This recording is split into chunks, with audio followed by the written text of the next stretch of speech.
नमस्कार, जय हिंद। आप सभी का फिर एक बार बहुत बहुत स्वागत है हमारे इस सीरीज़ में जिसका नाम है ट्यूसडे ट्विस्ट, जिसमें मैं लेके आता हूँ हर हफ्ते हर मंगलवार को एक नई कहानी। तो आइए बढ़ते हैं आज की नई कहानी की ओर। तो आज की ये कहानी शुरू होती है एक गांव से। एक गांव था, गांव में रहते थे एक संत महात्मा। वो साधु बहुत ही ज्ञानी थे, बहुत ही तपस्वी थे और उनके बहुत सारे शिष्य थे। उनमें से एक शिष्य को उन्होंने एक जिम्मेदारी दे रखी थी कि उसको गांव में रहने वाले हर एक लोगों की समस्या, हर एक लोगों के प्रश्न जो है वो पूछकर गुरु के पास आना होता था और वो गुरु उन सभी प्रश्नों का समाधान करते थे, निराकरण करते थे। तो जैसे कहा गया है कि सच्चे साधु वही होते हैं जो हमेशा परोपकारी हों। वो दूसरों के बारे में सोचते हैं, ना कि खुद के बारे में। इसी तरह से वो गाँव की सेवा में लगे थे, लोगों की सेवा में लगे थे। और ऐसे में ही एक दिन उस शिष्य को एक समस्या आई, किसी इंसान से नहीं लेकिन एक तोते से।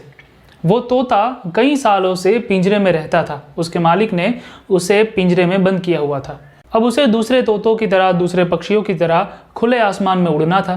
तो उसने इस शिष्य से कहा कि अगर तुम्हारे गुरु इतने ही समर्थ है कि सभी लोगों की समस्याओं का समाधान करते हो, तो मेरी भी समस्या का समाधान कर दे। मुझे किसी भी तरह से इस पिंजरे से, मतलब कि इस बंदी से आज़ाद होना है। तो कृपया अपने गुरु से पूछिए कि मैं ऐसा क्या करूं कि जिससे मैं इस बंदी से आज़ाद हो सकता हूं। अब शिष्य ने सोचा कि चलो, हर रोज़ इंसानों की कोई ना कोई तकलीफ़ें तो गुरु के पास ले ही जाता हूं, आज किसी तोते की तकलीफ़ लेके जाता हूं। तो वो गुरु के पास गया, गुरु को वंदन किया और गुरु से कहा कि महाराज, आज मैं जो परेशानी लेके आया हूँ वो किसी इंसान की नहीं, एक तोते की है और उसे अपने पिंजरे से बाहर निकलना है, लेकिन वो जानता नहीं कि वो क्या करे। तो आप ही कुछ समस्या का समाधान दीजिए। और इतना सुनकर उन गुरु के मानो होश उड़ गए, उनको चक्कर से आने लगे और वो अपने आसन से नीचे गिर गए। और उस शिष्य को लगा कि मानो अभी वो गुरु देह त्याग देंगे। आसपास खड़े शिष्यों ने, लोगों ने बहुत सारी कोशिशें की, वेद को बुलाया और तब जाके कैसे भी करके उन गुरु की, उन साधु की तबीयत में थोड़ा सा सुधार आया और वो फिर से स्वस्थ हो गए और अपने आसन पर विराजित हुए। तब उस शिष्य ने सोचा कि उस तोते के एक छोटे से सवाल ने मेरे गुरु की इतनी खराब दशा कर दी, तो अब मैं ये सवाल गुरु से दोबारा नहीं पूछूंगा। और वो निकल दिया वापस उस तोते के पास। तोते के पास जैसे ही वो शिष्य पहुंचा तो उस तोते को लगा कि मेरी समस्या का समाधान मिल गया है। तो उसने शिष्य से पूछा कि बताओ क्या कहा गुरुजी ने। तब उस शिष्य ने बड़े ही गुस्से से कहा कि तुम्हारे सवाल अब तुम्हारे पास ही रखो। तुम्हारे एक सवाल की वजह से मेरे गुरु की बहुत ही खराब दशा हो गई। वो मरने ही वाले थे, अधमरे से हो गए थे, कैसे भी करके हम उनको वापस लाए हैं। अब तुम कृपया कोई सवाल मत पूछना। उस तोते ने उस शिष्य से मुस्कुराते हुए कहा कि शायद तुम्हें नहीं पता चला कि तुम्हारे गुरु ने क्या कहा, लेकिन मैं समझ गया कि अगर बंदी से छूटना है तो मरना तो पड़ेगा ही।